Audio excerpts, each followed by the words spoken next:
सगळ्यांना माहिती आहे की पार्लमेंट चालू असताना इंडिया अलायन्स आणि काँग्रेस पक्षाच्या तर्फे खूप मोठ्या पद्धतीत निषेध त्या ठिकाणी पार्लमेंट हाऊसमध्ये झाले आणि हा निषेध किंवा हे आता फक्त काँग्रेस वर्सेस बीजेपी किंवा इंडिया अलायन्स वर्सेस बीजेपी राहिलं नाही आहे.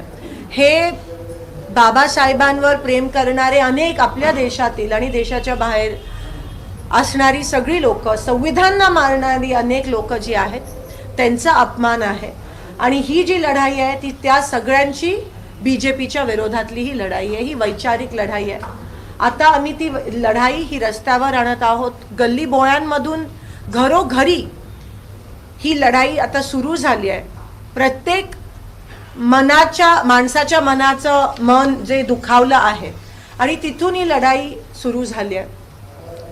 हे आम्ही सहजासहजी संपू देणार नाही. जोपर्यंत गृहमंत्री माफी मागत नाहीत, जोपर्यंत ते राजीनामा देत नाहीत, तोपर्यंत आम्ही ही लढाई लढणार आहोत.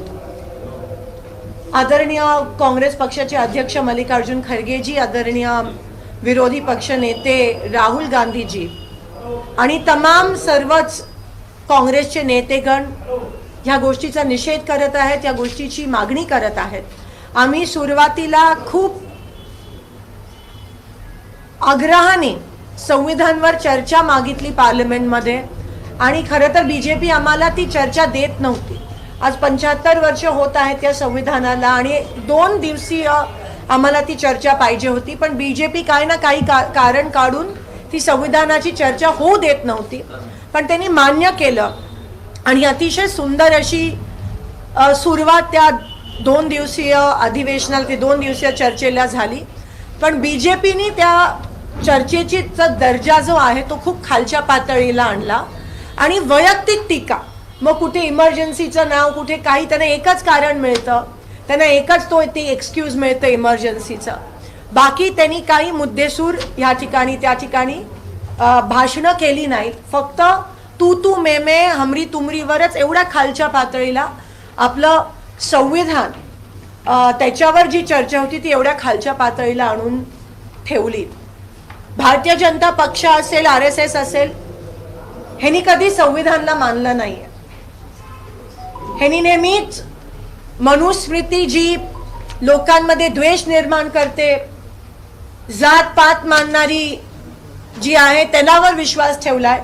संविधानाला RSSचे काही दिग्गज नेते संविधानाचा एवढा अपमान केला की ते म्हणाले ही कचऱ्याच्या पेटीमध्ये जाण्यासारखा हा ग्रंथ आहे, असं रेकॉर्डवर RSS आणि भाजपची काही लोक म्हणले. एवढंच नाही, तिरंगाचा पण कधीच त्या ठिकाणी भाजपने आदर केला नव्हता, उलट अपमान केला. ते म्हणाले ज्या गोष्टी 3 आहे, हा 3 आकडा हा अशुभ आहे आणि म्हणून आम्ही त्या तिरंगेचा धिक्कार करतो. आणि अलीकडे त्यांनी तिरंगा होइस्ट केला RSSनी, नाहीतर त्यांनी तिरंगेमध्ये पण कधीही विश्वास ठेवला नव्हता, उलट त्याचा अपमान केलेला. तिरंगेवर संविधानाचा अपमान करणारे, संविधानाला न मानणारी लोक आज अचानक त्यांच्या मनामध्ये संविधानाप्रती प्रेम आलं.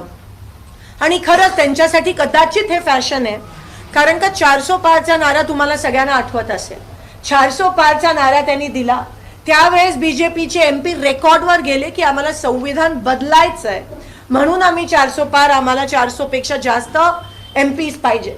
पण आपला देशाचा प्रत्येक व्यक्ती हा संविधानात आणि बाबासाहेबांवर विश्वास ठेवणारा आहे आणि म्हणून त्यांनी तो 400 पारचा नारा किंवा 400 पार होऊ दिलं नाही आणि त्याच्या आतमध्येच बीजेपीला ठेवलं.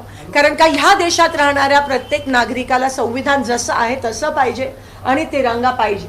बीजेपीची ही चाल होती 400 पार आणून संविधान बदलण्याची, ती या देशाच्या लोकांनी त्यांना चपराक मारली आणि ते होऊ दिलं नाही. आता जेव्हा त्यांना कळलंय की संविधान बदलण्याचा नारा आपल्या देशात चालणार नाही, म्हणून अचानक आता त्यांच्यामध्ये प्रेम आलंय संविधानाच्या प्रती. हे फेक आहे, हा त्यांचा खरा चेहरा नाहीये. जे मनात असतं त्या दिवशी तेच आदरणीय गृहमंत्री पार्लमेंटमध्ये बोलले. खरा चेहरा त्यांचा त्या दिवशी पार्लमेंटमध्ये आला की बार बार संविधान कहते हैं और काश इतने बार भगवान का नाम लेते तो शायद स्वर्ग, जसं मी म्हणाली आम्हाला तुमचा स्वर्ग नकोय.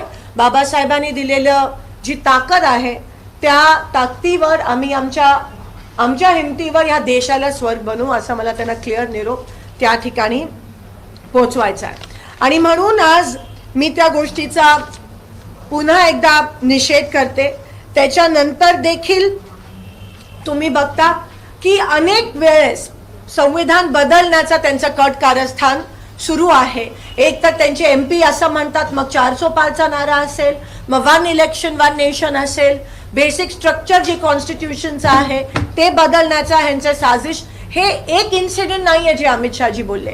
कंटिन्युअसली महिन्यातून एकदा अनेक 2-3 वर्षापासून आपल्याला हे होताना दिसतंय. त्यांचं कुठेतरी एक साजिश किंवा षडयंत्र आपल्याला BJPचं दिसून येते, संविधान बदलण्याचं, बाबासाहेबांचा अपमान करण्याचं.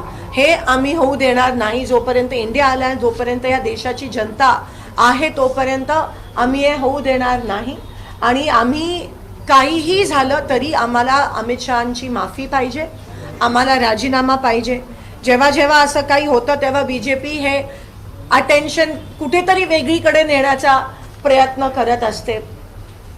हे स्वतंत्र जेव्हा लढाई झाली त्याच्यात पण जर छोटंसं काहीतरी झालं आणि ICU मध्ये जात असतील तर तुम्हाला कळतं की ह्याच्यावरून कसं विषयांतर करायचा प्रयत्न हे BJP ची लोक त्या ठिकाणी करत आहेत. पण आमचा लढा हा चालूच राहणार आहे आणि आम्ही संविधानाचा आदर करणारे आम्ही सगळे आहोत. आपण सगळेच आहोत. बाबासाहेबांचा आदर करणारे आम्ही सगळे आहोत. आमच्यासाठी ते फॅशन नाही आहे, आमच्यासाठी ते पॅशन आहे. आणि त्याच पद्धतीत आम्ही हा लढा जो आहे तो पुढे घेऊन जाणार आहोत. गावोगावी, मोहल्ला गल्ली बोळात, प्रत्येकाच्या घरात. खरं तर जसं मी म्हणाली, आता काँग्रेस आणि BJPची लढाई राहिलीच नाही आहे. BJP एकीकडे आणि देश एकीकडे अशी ती लढाई राहिली आहे. आणि म्हणून मी त्या गोष्टीचा धिक्कार करते. आणि आपण इथे आलात. उद्या ह्याच संदर्भात सकाळी 8:30 वाजता आम्ही बाबासाहेबांच्या पुतळ्यापाशी आहोत. तिथून आम्ही एक शांततेत एक मार्च करणार आहोत कलेक्टर ऑफिसपर्यंत. आमच्या सगळ्यांच्या हातात ही प्रतिमा बाबासाहेबांची असेल आणि आम्ही शांततेत जसं आम्ही संसदेत केलं तसं आम्ही उद्या या ठिकाणी महाराष्ट्रातच नाही पण देशभरात आम्ही सगळे बाबासाहेबांच्या पुतळ्यापासून ते कलेक्टर ऑफिसपर्यंत हे शांततेत एक मार्च करणार आहोत आणि कलेक्टरांना पत्र देणार आहोत अमित शहाजींचा राजीनामा मागताना आणि त्यांनी माफी मागितली पाहिजे. हे पण आम्ही त्या ठिकाणी आग्रह. प्रणीति शिंदे का यह प्रेस कॉन्फ्रेंस आपको कैसा लगा? कमेंट में हमें बताएं और चैनल को सब्सक्राइब जरूर करें.